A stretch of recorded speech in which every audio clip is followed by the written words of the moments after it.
नमस्कार दोस्तों, स्वागत है आपका हमारे चैनल सटीक खबर पर। दोस्तों, भारत चीन सरहद पर स्थिति सामान्य होने का नाम नहीं ले रही है और जिस तरह से चाइना ने अपनी तरफ फौज का जमावड़ा किया है उसे देखकर तो लगता है कि इस बार चाइना कुछ बड़ा सोच कर आया है। वैसे तो हमारी भी तैयारी अभूतपूर्व है। अगर किसी वजह से चाइना हम पे कोई युद्ध थोपता है तो चाइना के मुकाबले हम कहाँ ठहरते हैं, तो इसी बात का आंकलन करेंगे आज हमारे इस वीडियो में। तो इस वीडियो का अंत तक ज़रूर देखें। आज इस वीडियो में हम तुलना करते हैं दोनों देशों की वायु शक्ति की। हम इस वीडियो में सिर्फ फाइटर जेट्स का कंपैरिजन करेंगे। चाइना की फाइटर जेट्स की गिनती देखकर हमें लग सकता है कि वो हमसे बहुत ताकतवर है, पर असल में ऐसा है नहीं। हम चाइना के फाइटर जेट्स की असलियत का खुलासा एक के बाद एक इस वीडियो में करते रहेंगे। तो पहले चाइना की बात करते हैं। चाइना के पास कुल 2100 फाइटर जेट्स हैं और भारत के पास लगभग 900 फाइटर जेट्स हैं। गिनती में चाइना के पास तो भारत से 2 गुने फाइटर जेट्स हैं, पर इसमें घबराने वाली कोई भी बात नहीं है।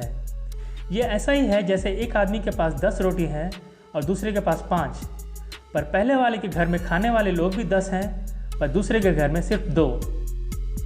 इस उदाहरण का विश्लेषण हम और भी विस्तार से करेंगे इस वीडियो के अंत में। पहले बात करते हैं चाइना और भारत के द्वारा इस्तेमाल किया जा रहा लेगेसी फाइटर जेट्स की, जिन्हें इंडक्ट किए हुए तकरीबन 60 से 65 साल हो चुके हैं। और चाइना इस क्लास में MiG-21 का कॉपीड वर्जन J7 और J8 को उड़ाता है। भारत इस क्लास में रशिया के MiG-21 बाइसन को उड़ाता है, जो कि काफ़ी अपग्रेड से गुजर चुका है। ये दुनिया का सबसे पहला सुपरसोनिक फाइटर था, यानी ध्वनि की रफ्तार से उड़ने वाला फाइटर जेट। पिछले कुछ सालों में J7, J8 और MiG-18 के काफ़ी सारे फाइटर एयरक्राफ्ट दुर्घटनाग्रस्त हो चुके हैं और इनको फ्लाइंग कॉफिन भी कहा जाता है, यानी कि उड़ता ताबूत। ये उड़ते ताबूत चाइना के पास तकरीबन 500 से भी ज़्यादा हैं, पर भारत के पास 100 से भी थोड़े कम। यहाँ पे आपको चाइना के एयरफोर्स का ताकत का पहला नमूना दिख गया होगा, पर भारत के पास जो MiG-21 बाइसन है वो काफ़ी अपग्रेडेड है और इस एयरक्राफ्ट ने बालाकोट के हमले के समय दुनिया का बेहतरीन एयरक्राफ्ट F-16 को पाकिस्तान ने मार गिराया है। तो दोस्तों, इस कैटेगरी में चाइना के पास ज़्यादा एयरक्राफ्ट हो सकते हैं, पर क्वालिटी के हिसाब से इंडिया आगे है। दूसरी कैटेगरी में आता है फाइटर बॉम्बर। इस कैटेगरी में चाइना यूज़ करता है JH-7 और भारत यूज़ करता है जैगवार। JH-7 9 टन तक के बॉम्ब ले जाने में सक्षम है और ये चाइना के द्वारा ही बनाया गया है। वहीं हमारा एयरक्राफ्ट ब्रिटेन से खरीदा गया है और इसे इजरायली एवियोनिक्स के साथ लैस किया गया है। आज की तारीख में जैगवार दुनिया का एकमात्र फाइटर एयरक्राफ्ट है जो न्यूक्लियर बॉम्ब ले जाने में सक्षम है।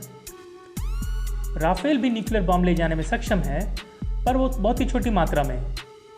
चाइना के पास कुल मिलाकर 240 के करीब JH-7 हैं, वहीं भारत के पास 100 के ऊपर जैगवार विमान हैं। इस विभाग में भी चाइना के पास ज़्यादा एयरक्राफ्ट्स हैं, पर क्वालिटी के हिसाब से इंडिया आगे है। अगला आता है इंटरसेप्टर्स। इस विभाग में चाइना J-10 को इस्तेमाल करता है और भारत तेजस को इस्तेमाल करेगा। भारत MiG-21 को भी इंटरसेप्टर के रूप में इस्तेमाल करता है, पर तेजस जल्द ही सारे MiG-21 को रिप्लेस करेंगे।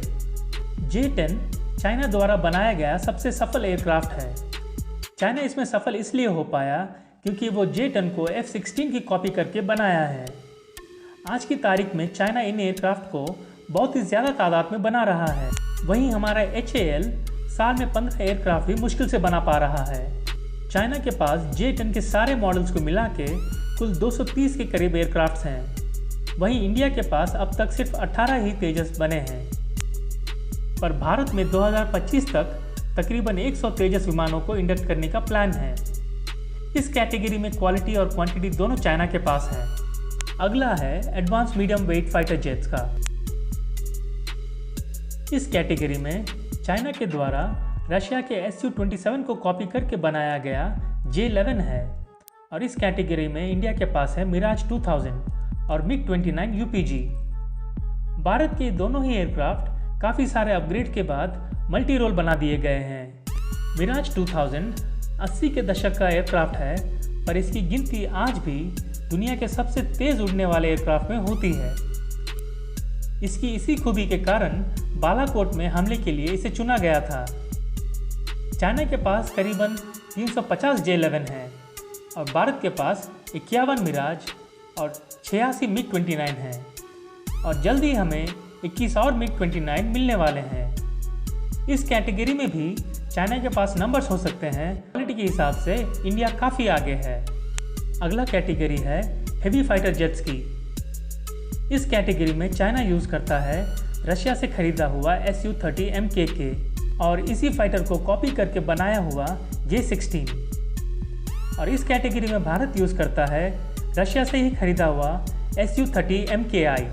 भारत द्वारा इस्तेमाल किया जा रहा Su-30 MKI चाइना के Su-30 MKK से काफ़ी ताकतवर है, क्योंकि इसमें इजराइल और फ्रेंच एवियोनिक्स लगे हुए हैं।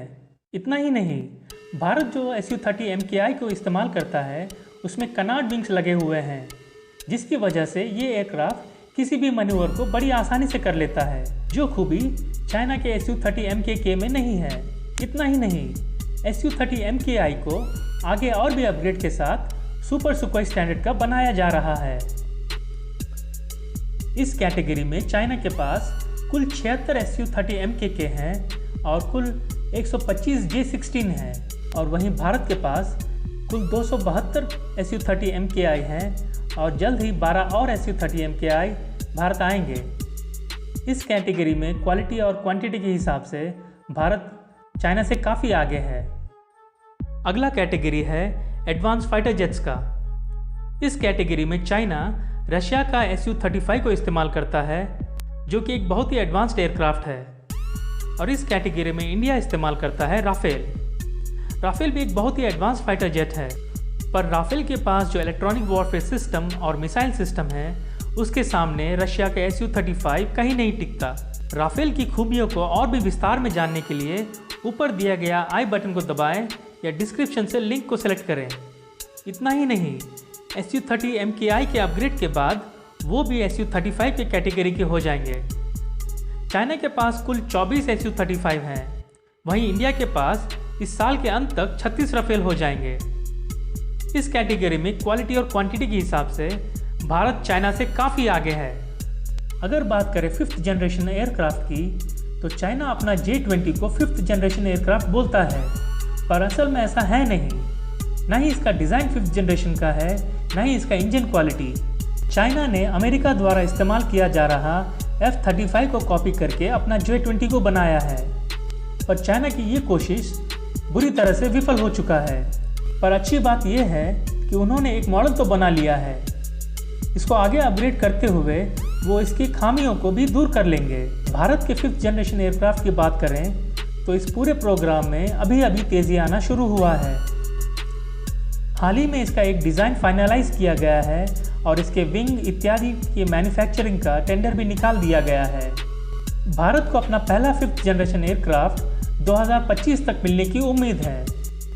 तो दोस्तों, ये था दोनों एयरफोर्स का एक कंपैरिजन। अब बात करते हैं उस रोटी वाली कहानी की जो हमने इस वीडियो के शुरू में बताया था। बात यह है कि चाइना की ज़मीनी सरहद 14 देशों से लगती है और उनमें लगभग हर देश के साथ चाइना का कोई ना कोई विवाद है। इसके अलावा समुद्र में भी ये Japan, south Korea, Taiwan, Vietnam और फिलीपींस जैसे देशों को आए दिन परेशान करता रहता है। वहीं भारत का सीमा विवाद सिर्फ 2 देशों के साथ है और इसी के कारण चाइना के पास ज़्यादा फाइटर जेट होने के बावजूद वो अपने सारे फाइटर्स इंडिया के बॉर्डर पर नहीं लगा सकता।